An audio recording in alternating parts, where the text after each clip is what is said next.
hear me okay at the back? Yeah. All right, thank you. Thanks for joining us today. First of all, very, very pleased and honoured to have with us Senator John McCain. So can you all show John a very warm welcome?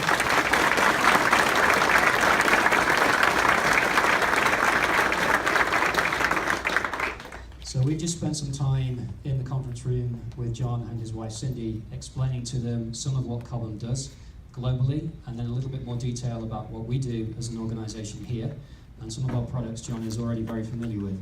We've taken a brief tour around the business. We stopped in RT 7000 to show him the new product to start with. We've worked our way into service and support, finally through manufacturing, and now we have the opportunity for John to address us. And there will be time for questions at the end, so get ready with any questions. And John, over to you. Thank you.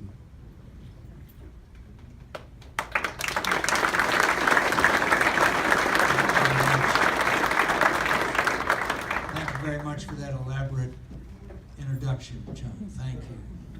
Henry Kissinger once was being introduced, and a guy said, "Here's a man who needs no introduction."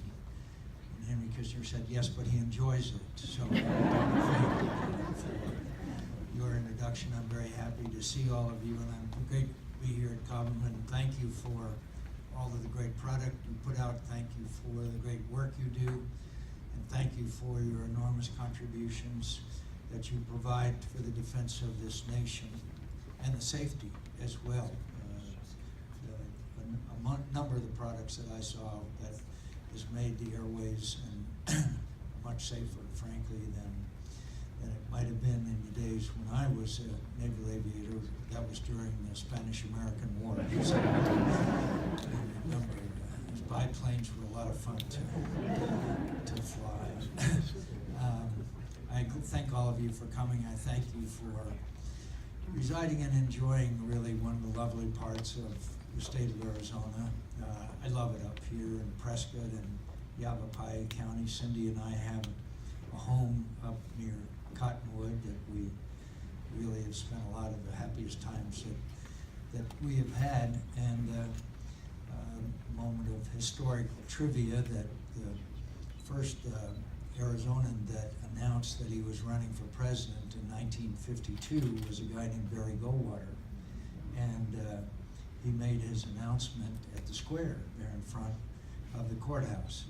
And by the way, I take it back. It was his first announcement for the United States Senate in 1952.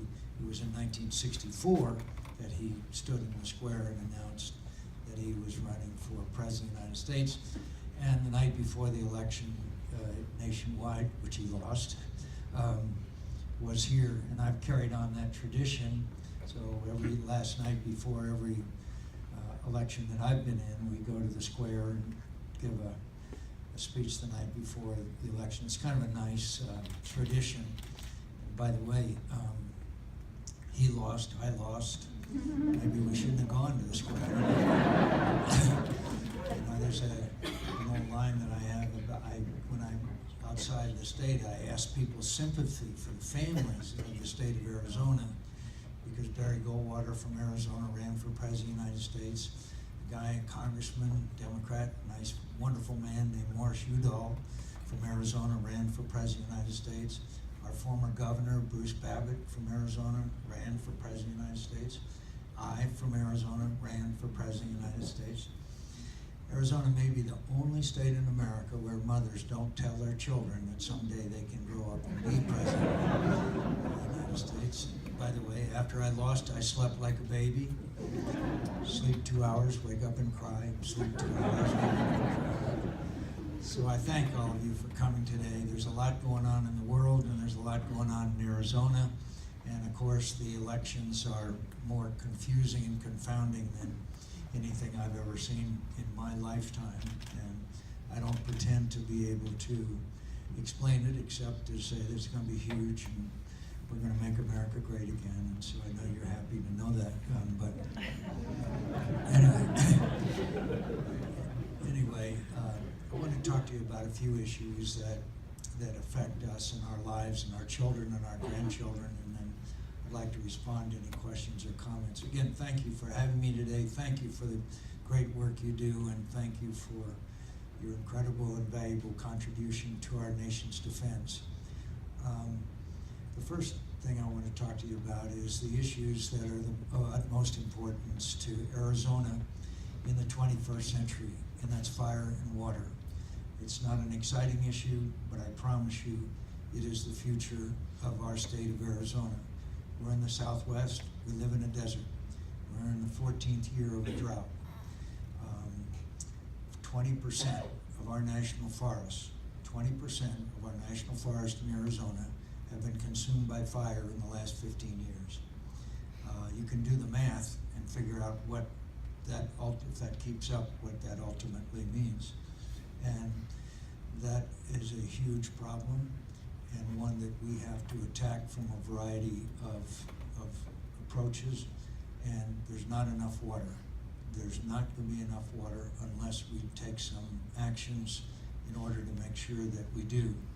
Now, one of the simpler aspects of the water issue, my friends, is a thing called salt cedar. I don't know many of you even heard of the salt cedar.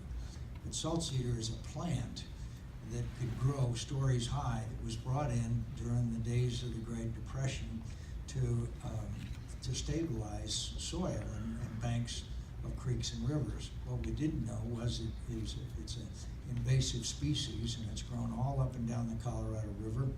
I was out in Buckeye the other day. There's salt cedar that is 2 stories high. Why is it salt cedar we're concerned about? It drinks water in enormous quantities. 840,000 acre-feet of water per year are consumed by the salt cedar up and down the Colorado, up and down the Verde, up and down our major rivers. And once it's in there, it's really hard to get rid of it. You have to go in with a dozer and pull it all out by the roots, and then for the next 2 to 3 years, you have to poison the ground so that it won't come back up. But it drinks water in prodigious quantities, and we're going to have to address the issue. I've been working with the governor's office. Yesterday, we had a meeting with the Army Corps of Engineers who came over from California, how we could have eradication of the salt cedar and how we can do it. It's really expensive and it's really difficult, but there is a little bit of good news, and that's a little beetle from Kazakhstan, believe it or not, has been eating its way down the Colorado River, and it eats salt cedar. God bless the little Kazakhstan beetle. But that's the good news. But the bad news is that once it kills the salt cedar, we have to replace it with something, or salt cedar grows back. And we're not doing enough on that issue. The other thing we have to worry about is the intensity of the forest fires. And what has happened over the years is because we haven't cleared out the underbrush and the dead wood, that it builds up as fuel. And I'm telling you, the heat level is incredible. I flew over, I'm sure some of you remember the Chediskai fire, which was one of the most devastating that we've had. I flew over it, and because of all this dead wood around it, the trees literally exploded. I mean, exploded. And yet in the old days, when it was cleared, then the fire would just sweep through and largely leave the forest intact. So what have we been trying to do for years now, several years now, is get people to go in who are forest products people, commercial enterprises, to go in and clear out this and cut out the smaller dimension trees and use it for wood products. Well, it's been fits and starts, and I won't bother. I know you're already starting to get a thing called MIGO. My eyes glaze over this issue, but the fact is that the Forest Service hasn't released the land, and the operation has been inefficient, goes on and on. So we're still fighting that one. But the other problem is that we are in a 14-year drought, and I don't know when that drought is over. And so what happens is the trees get drier, and a bark beetle goes into the tree and kills the tree that way. When you get into these things, you have an appreciation of how delicate the ecology of our state is, and how easily it is marred. So that's a couple of the issues that are very high on our agenda. I'm happy to tell you that we are very involved in defense in the state of Arizona, and I think you know that. Ranging from places like this to the Apache helicopter out in Boeing, to all the missiles down in Raytheon, to Sergeant Controls in Tucson, to so many others. And for example, the Apache helicopter is the most wanted helicopter on Earth. Every country in the world wants to buy the Apache helicopter. It is a weapon system that's incredibly good, and they keep upgrading it. Down in Raytheon in Tucson, we have all of these different kinds of missiles that are made down there. It's the largest employer in the state, in Pima County, and the missiles that they make are of the highest quality. And by the way, they're getting a lot more work because they're shooting a lot more missiles, as I'm sure that you're aware. And then, of course, our military bases, as you know, the Luke Air Force Base has the has the F-35, our new most expensive aircraft. The A-10 is still at Davis Mountain, and we fought to keep the A-10 alive, and now it's being used extensively over in Iraq and Syria. And down in Marine Corps Air Station Yuma, the Marines have the F-35 there as well. That's all good news. The bad news is we have this thing called sequestration, which is an automatic meat axe cut of our defense, and it's making us less and less capable because it's across the board. And we've done a number of reforms on the Senate Armed Services Committee, and we're very proud of those, but there's still a lot of work to do, especially on acquisition. We still have unacceptable cost overruns. Let me give you the worst example is the aircraft carrier USS Gerald R. Ford. Was supposed to cost $10 billion. That was the cost of it, made over in Newport News, Virginia. It ended up costing $12 billion. Now, it's hard for me to come back to you and my constituents and say that we need to buy a weapon system that has a $2 billion cost overrun. They have to stop. We have to put more people into positions of accountability, and we're trying to address that, because we just can't afford those kinds of cost overruns. I want to mention to you also, just in passing, you may have more questions about the elections and this primaries we're in. All I can say is that I've never heard and thought or imagined this kind of dialogue that would go along with this debate. I've never called an opponent of mine a liar. I have said that something that he said was untrue, and I've challenged the facts, but I've never flat out, nor did I ever contemplate talking about the size of somebody's hands or whether they sweat a lot. Or now we've got a world on fire, and I'll talk about that in a minute. We literally have more challenges to the United States of America than we've had in 70 years, and we should be talking about that. How are we going to stop ISIS? How are we going to prevent these people who are coming in, the refugees who are going to attack the United States of America and Europe, as we have just seen? How are we going to get the people back to work who have stopped looking for jobs? One of the biggest problems we have in America now is that there's millions of Americans that just stopped looking, which then disguises the unemployment numbers. There are too many compelling issues, and we're spending time calling each other nicknames, and frankly, I'm not only unhappy about it, I'm a bit embarrassed as a proud Republican of the party of Abraham Lincoln and Ronald Reagan. Ronald Reagan, by the way, and I'm sure you've heard this before, said that we have an 11th commandment. The 11th commandment is that you don't speak ill of your fellow Republican. Obviously, we have done away with that. Now, what about the world? We now have more than 4,000 Army and Marines back in Iraq. We now have special forces in Syria. We have about 5,800 in Afghanistan, and it's going to have to go up because, according to the general who's in charge in Afghanistan, the Taliban are winning, and obviously, as you know from seeing what happened in Brussels, and we found out one thing right away, and that is the terror network that committed these atrocities in Brussels is far more extensive and far more complex than we had originally thought about. We also know that Baghdadi, the leader of ISIS, has sent at least 400 young men back into the refugee flow to do exactly what they just did at Brussels. Mr. Baghdadi was in our prison camp called Camp Bucca in Iraq, where one time we had 27,000 Iraqis, an American-run prison camp. And after 4 years, he was released, and on his way out, he said to the Americans, he said, "I'll see you in New York." I don't think Mr. Baghdadi was joking, and his evil Islamic terrorist outfit, that some call ISIS, some call Daesh, is now metastasizing in places like Libya, North Africa, and other places. And yes, we do kill our leaders. Drones work. We can kill leaders, but we've also found out in the past that the leaders are replaced pretty quickly. And unless we go into Raqqa and take it out, they are going to be exporting terror to the United States and other places in the world. Now, immediately, people get alarmed and say, "Oh, McCain wants to get us in another war again." I don't.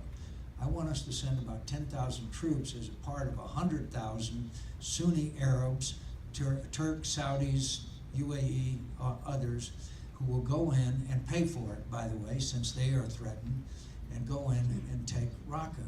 Right now in Raqqa, they're developing a chemical weapons factory. That can't be in our interest. So we need to kill them there before they kill us here. And then, of course, is the long struggle, the ideological struggle. Why are all these young men and some young women radicalized to the point, in an honorable religion, to the point where they're willing to go and kill people and take their own lives in the process? That's hard for us to comprehend. So what is it that's happening in these countries that has made them pervert an honorable religion of Islam into what it's turned into, at least for thousands of young men who have flocked all over the world to the banner of ISIS? And a lot of that has to do, frankly, with economy, and a lot of it has to do with education, and it has to do with future. If you are a young man in one of these countries with no hope for any betterment of your life, no improvement, no education of any meaning, then obviously they are attracted to this radical form of religion. So the first part is to kill them, and then the second part is to wage this ideological struggle. And by the way, they're using the internet to great effect. You might be interested to know that I was sanctioned by Vladimir Putin. Cindy and I can't go to Siberia again this winter. And I was sanctioned by Vladimir Putin. ISIS, on their online magazine, said that the two worst crusaders on earth are John McCain and Lindsey Graham, and we have to be killed. And I was sanctioned, the Maricopa County Republican gathering, they passed a resolution, anybody but McCain. So now we've pretty well covered the spectrum from Vladimir Putin to the Maricopa County Republican Club. So I must get some credit for something. So we live in a dangerous world, but let me just finally say, things are bad now, and things are going to get worse, I'm afraid, between now and the next election, because I think our enemies think that this is an opportunity to continue to their successes, whether it be in Ukraine, whether the Chinese in the East China Sea, where they'll continue filling in these islands to assert sovereignty over where the area where 60% of the world's economy goes by ship. But I also believe that we are still the strongest and best nation on earth. A lot of people look at China. Most of you here haven't been to China, but you've seen the pictures of the air pollution that's so bad you can't see a block. You cannot see one block. You can imagine what that does to the health of the citizens of one of the largest cities on earth. They have a one-child policy that they have been implementing for years and years. My friends, they're going to have an aging, you think we have an aging population situation? The Chinese have a huge one. And also, they're still under a kind of government that is not reflective of the will of the people. Sooner or later, the people in China will want what we have. The second thing is manufacturing jobs. When I come to a place like this and meet people like I have met, who are highly qualified, highly skilled, highly trained, I am optimistic about the future of manufacturing in this country. We have to have the transition made to high tech, but I think we still have the best education and the most qualified workers. I don't know if any of you have ever been to an automobile factory, but it used to be in an automobile assembly line, there were people all over the frames of the cars, turning wrenches, putting in certain things as it went down the assembly line. Now if you go to one of the assembly lines, you'll see a few people standing around while the robots turn the screws and put in the different part. It's the technology it's great, but it also isn't job creating. And finally, I believe that we are living in a time of incredible revolution and change, and it's this device here. My friends, this is information, and information is knowledge, and knowledge is power. This is changing the world. It has an ugly underside. Many of you have seen it in this way of communication. There's right now young men in their underwear in their mother's basement smoking cigarettes, putting out tweets that he hates McCain. So, and the cloak of anonymity is obviously sometimes very unpleasant. But imagine the way that people receive information now as opposed to when some of us were much younger. And I'm happy to tell you that one of my proudest accomplishments in recent years was recently I was given an award for being in the top 10 tweets in the last 7 years. Very proud of that. And I'd like to tell you how I got that incredibly enviable award. And that was that when we passed Obamacare, many of you may have forgotten or never knew that there was an increase in taxes on tanning beds. Now, probably not the most important part of Obamacare, I would add, but there's a certain entertainer and a person who some of us have seen on television in a program called Jersey Shore. Her name was Snooki. I don't know if you know about Snooki or not, but obviously if you've ever seen Snooki, you know she patronizes tanning beds. So she put out a tweet that said, "I'm so mad at Obama for increasing taxes on tanning beds." She said, "Senator McCain would never do that because he's so pale."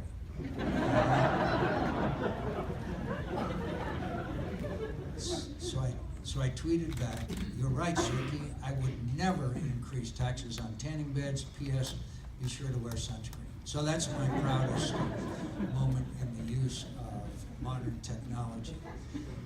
So I want to thank all of you for being here, and I want to thank you for the hard work you do, and I'd like to try to respond to any questions or comments that you might have. Thanks for having me.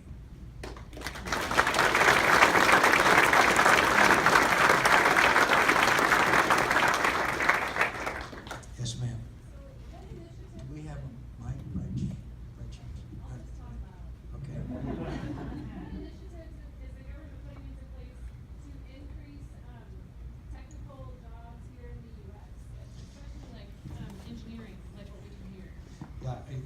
What the question was is, what is the government doing to increase incentives for engineering? I can't name a lot specifically aimed at engineering, but there is a looming problem out there. It's not looming, it's already there. And that is the burden that graduates of institutions that teach this kind of specialty and capabilities that are here as far as student loan burdens are concerned. Young people are graduating from medical school with hundreds of thousands of dollars of debt for their loans. People are graduating from schools of engineering that are also carrying these huge debt burdens. And we have to try to alleviate this problem. So when someone wants to go into engineering and they see that they're going to accumulate some very large debt, they'll probably do something else. Why would you want to spend X number of months or years repaying your loan? So we've got to make education affordable. And one of the ways that we have to do it, in my view, is to recognize that the inflation associated with colleges and universities is much, much higher than regular inflation. And we have to go after what is the cause of that. And one of them, I think, frankly, is government grants, where we give these hundreds of millions of dollars in grants without any restrictions or requirements that they stay within a certain cost as far as the initial request is concerned. So I think it's one, and by the way, one of the results of this, if you've seen Bernie Sanders rallies, you'll see a overwhelming majority of young people in their early 20s and on that. And what is Bernie Sanders? One of his first things he says: free education. Free education. That has attracted, understandably, the support of a lot of young people who are in college or have graduated from college and are carrying these huge debt burdens. So we're going to have, and finally, could I say, it's almost it's extremely difficult to figure out when now we can get so much information online, which you would think would reduce the costs of education in every way. I mean, and yet it seems that the costs of education continue to skyrocket, and in some cases, double-digit inflation. I'm sorry I haven't got a better answer, but we better come up with the answers. Otherwise, we're going to have fewer and fewer people go to colleges and universities, particularly those that require some extra time and cost. Yes, sir. Senator McCain, I just want to thank you for everything you've done for this country, your military service, your time in the Senate. So thank you. Thank you very much.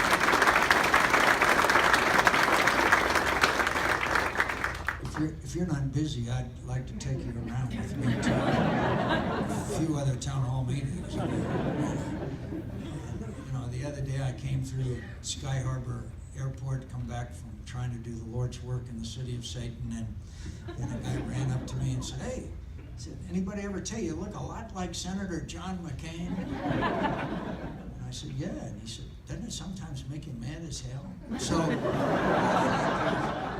So I thank you for your kind remarks. I appreciate it. Yes, sir. We've got a microphone here if you like.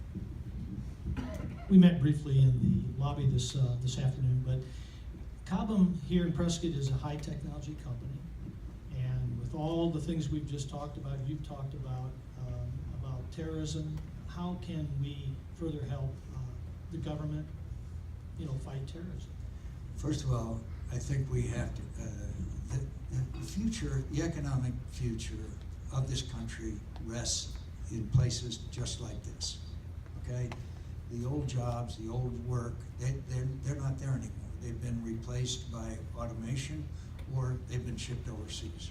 So it's Cobham that represents, in my view, the future job opportunities of young Americans. I think that the best way we can probably combat it is through technology. That's the one area where we should be able to do better on detection, on prevention, and other areas. For example, the next battleground, my friends, of the 21st century is cyber. The head of the Cyber Command in Washington is a guy named Admiral Rogers. He testified before our committee, and he said, the problem with cyber challenge is I don't know what I don't know. When you think about that statement, I don't know what I don't know, he doesn't know how much their penetration there's been. He doesn't know what information that has been gleaned by these hackers. He doesn't know what their next move is. He doesn't know whether we should, when we see one of our sites attempting to be penetrated, whether we should try to stop it there, whether after it happens we should retaliate, whether there's still no policy There's still no policy as to how to combat the cyber warfare. You saw where we just indicted 3 Iranians who were hacking into a facility. And I am told, and this is public information, I get it from the media, that there's penetration attacks being mounted all the time by the Chinese, by the Russians. By the way, I'm told that the Russians are the best at it. By the Russians, the Chinese, and then of course there's these lone rangers who are out there just hacking around to see what they can penetrate.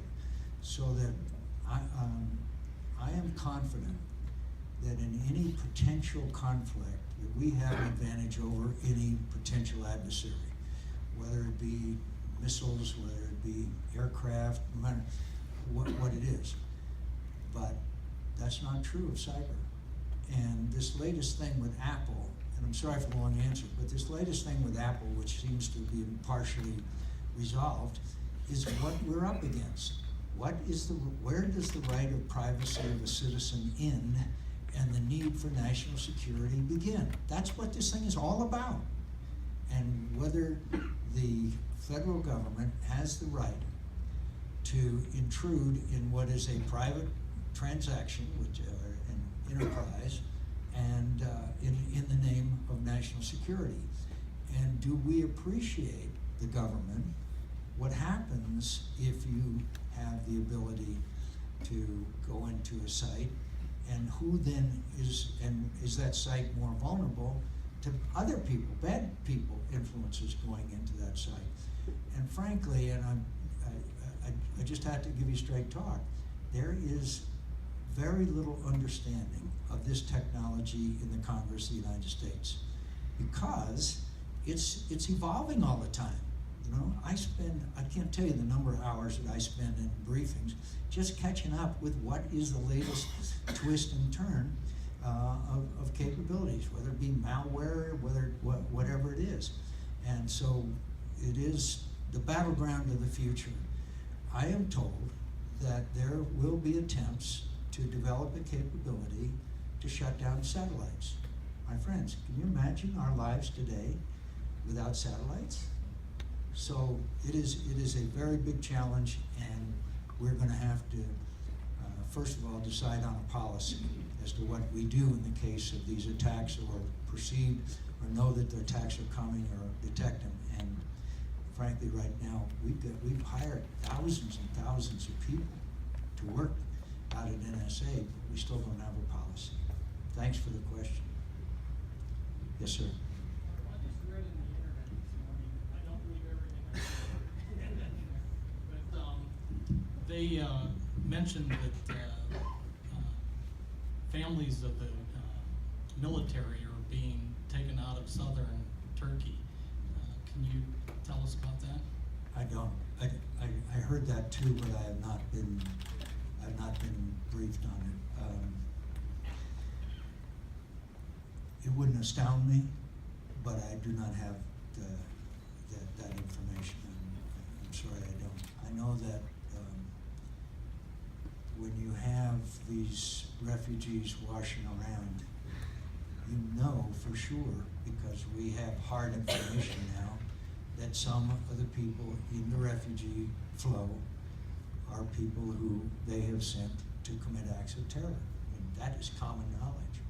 So that may be a reason for increased security and possible movement, but I have not heard that. Sir? I'm glad you brought the 2 scouts with you. Thank you. Yes, I did. These are my scouts. They've stayed awake so far. Well done, guys. They have stayed awake. My question actually pertains to them a little bit. Before I had kids, I didn't think much about war. You've spoken a little bit about ISIS and the threats for terror, and you talked a little bit about what you might do. I guess my question is that something that can be won? Yeah. The question was it can it be won? We're still the strongest, best, most innovative, most prosperous, finest nation on earth. And with the right leadership, I am convinced that, look, I don't think that ISIS is invulnerable. I think we could go in there on the ground with that force that I mentioned to you, and with air power, and take Raqqa. Right now, there's no plan to take it. Right now, it's going to be a year to two before they can try to retake Mosul, second biggest city in Iraq that has been taken by ISIS. So, and we've got great military leaders. I am overwhelmed by the quality of people like General Petraeus and General Dunford, who's the chairman of the Joint Chiefs of Staff, and I could go through it. And I am impressed with our diplomatic corps.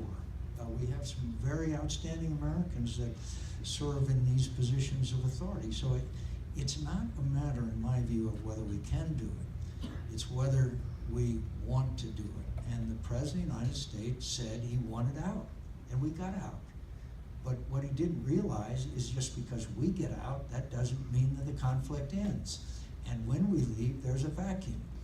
I understand that Mr. Trump has said that we should get out of Korea and Japan and NATO.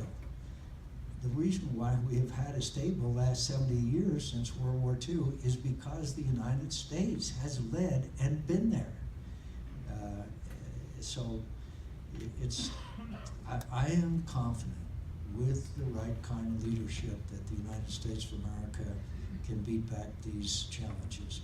But I will say also that this Islamic terrorism is going to be a long fight.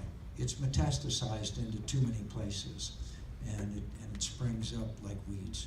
So I think that's going to be a long challenge, but it's going to be in kind of a semi-guerrilla warfare more than anything else, because once we take away their territory in caliphate, then their capabilities are dramatically reduced. And these guys stay in scouts, do good, get lots of merit badges, and you're probably doing a lot better than your father did, aren't you? Sir. What's your position on the Supreme Court Justice nominations and what's going on with that? Because obviously there's been rulings even in the last week where it's a 4-4 tie. Things are pretty much staying status quo. I'm with Joe Biden. I'm always with Joe Biden. Joe Biden gave a speech in 1992 in the summer of the presidential campaign and said, by no means should we confirm or take up a Supreme Court justice. Let's let the people decide in the upcoming election. I'm with Joe Biden. But really, the fact is, as you mentioned, it is 4-4. And the next nominee will shift the Supreme Court one way or the other. Right now, ideologically, they are split. And so I would strongly advocate waiting until after the next election and then let the next president choose the nominee. And it's not a matter of the qualities of the individual. That, to me, is immaterial. But what is important to me is that after this election, people have decided on the majority in the Senate and also who the next president is. And I'd like to add one other aspect of this. I get the demonstrators from MoveOn.org all the time. Do your job, do your job. That's their slogan, these MoveOn.org people. But I can tell you that my job is, as United States Senator, is advise and consent. It's the president's job, according to the Constitution, to nominate that individual. And it's my job for advice and consent. I'm advising that we wait until after the election so that the people can decide. And in some ways that sounds unfair, but it was Harry Reid that changed the rules of the Senate to jam through a whole bunch of judges. And when Harry Reid did that, I went over to him and I said, everything's over now, because it used to take 60 votes to take up a judge. He changed the rules of the Senate to 51 votes. We knew he had the majority, and he jammed through, I think it was like around 30 judges. And remember, these judges are lifetime appointments. They're not short-term. And the next Supreme Court could have as many as 3. In the next term, presidential term, there could be as many as 3 Supreme Court justice vacancies. Anyway, yes, sir. Veterans healthcare. Thank you. I should have mentioned that earlier in my remarks. It's a scandal. It's a scandal. It started in Phoenix, Arizona, as you know, when 50 people died while on a non-existent waiting list at the Phoenix VA. We did enact legislation which I think was very important but doesn't go far enough, and that is, I had to negotiate with Senator Bernie Sanders. He was chairman of the Veterans Committee, and the leadership asked me to negotiate a reform bill with him. And it's interesting negotiating with the only announced socialist in the United States Senate. I'm not a socialist. In fact, negotiating with Bernie he's an honest man, but my reward will be in heaven, not here on earth for that experience. But with the key elements are, one, hold people accountable. We have to hold people accountable. Only one person has been fired as a result of this malpractice or nearly criminal behavior if you put people on a non-existent waiting list. And that's one of the key. We haven't done enough of that. What we started out, though, was with the choice card. Anybody on Medicare today who needs to see a physician and they're on the list, you can take your Medicare card and go get treatment. Well, with veterans, they have to go to the VA. I got into this legislation with the restrictions of 40 miles and a couple of weeks waiting list, that they can have a card and go to the health care provider of their choice. I want to make that permanent, and I want to make it with no restrictions. And then I believe you will have competition with the VA, and you will allow veterans the same thing that the rest of us have who are under different health care plans. So that to me is the key element, that and accountability. But my friends, we are still a long ways away. Mike Broomhead, as you may know, he's a talk show host in Phoenix on 550. He and I had our third town hall meeting, and veterans come, and there is story after story of, for example, a guy that we heard of yesterday that had a knee problem, and so he got his choice card, and he went to the doctor of his choice, the orthopedic surgeon, and the doctor looked at it and says, you need a operation. And so then he had to go back to the VA to get permission for the doctor to perform the operation. Why should a veteran have to do that? So we've got a lot of work to do, but it's still like kicking a 1,000-pound sponge, to be honest with you. We handle at any one time 500 veterans cases in my office. 500. We have handled cases of thousands of veterans over the years that couldn't get what they should have gotten and had to come to my office to get the help. And that I will know that there's progress on helping veterans the day that the number of cases that come to my office is declining, and that hasn't happened yet. So. Well, in that same area, I noticed, maybe it's because the weather's warming up here, but the number of homeless people that I'm seeing on the street in Prescott seems to be on the rise. And a lot of them seem to be carrying cardboard signs that say, I'm a vet. So I thought that vets had some places to turn if they get in that desperate a strait. Thank you for the question and the comment. Right now, 8,000 veterans a year are committing suicide. That is a national scandal.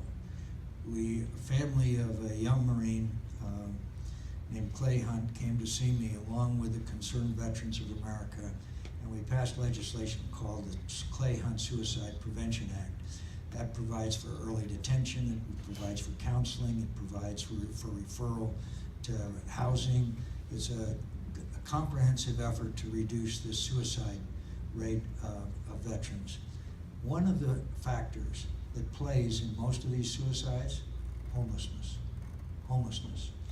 I'm proud that the city of Phoenix does not have any homeless veteran. They have built facilities for veterans they find them on the street, they take them there.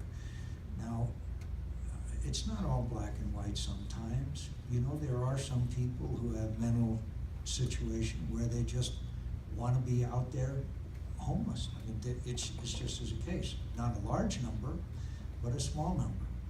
And veterans who feel that they've been abandoned, that's one of the causes too. They feel that nobody cares about them. And we know that's not true. but homelessness is one of the big factors. So I have been recommending throughout Arizona and the country that we have at least a place for veterans to live, the same way as we have in Phoenix. It's not cheap, it's very expensive, but we also have to do a lot more with early detention. One of the things that, example of the problems we have when I'm talking about kicking a 1,000-pound sponge, one of the provisions of the act is to have a hotline, okay, where a veteran could call with an immediate problem and immediate hotline and get immediate response. I can't tell you the number of veterans who call our office and say, I called that number and I was kicked off into voicemail. I mean, you know, you just think. So we are working on it. But I also would like to point out, particularly there's a couple of really old guys like me around here. When we came home from the war in Vietnam, there were no heroes except for the POWs. Literally, Vietnam veterans were spat upon, and that is not an exaggeration. They were mistreated, they were shunned because of the emotion associated with the anti-war movement in Vietnam. And it is interesting. If you go to Washington and you go to the World War II Memorial, it's a celebration. If you go to the Vietnam Memorial, it's like a funeral. It's black granite. All the names, 55,000 names, are etched in the black granite there. And I believe that one of the reasons why we treat our veterans so well today and honor them so much, frankly, is we're a little embarrassed for the way we treated the Vietnam veterans when they came home. And by the way, the Vietnam veteran, as you know, had huge problems with drugs in particular and ability to adjust back. And the tragedy of all this is there were 18 and 19-year-old kids that were drafted. It wasn't as if they'd even joined up voluntarily. They answered the draft, while wealthier Americans found a way out of the draft. It's not the most admirable chapter in our history, but now, I was at a hockey game last night. They honored a sergeant from Luke Air Force Base, and he was there, and everybody in that stadium, of course, stands and cheers and cheers. It's wonderful, it's heartwarming that we honor our veterans so much as we do today, even though we found out that some of these football teams were taking money to honor the veterans. You may have heard of that scam. We stopped that one. Anyway. Well, could I, oh yes ma'am. Go ahead, Mike. If Donald Trump gets a nominee for presidency, will you fully support him? I will support the nominee of the party, and I have to tell you, I'm getting a little tired of being asked that question. but I'm a now big I'm boy. going to get fired. I thank you for your candor. I'll be glad to be a party to the discrimination suit. John's you know, sometimes these British guys don't get it.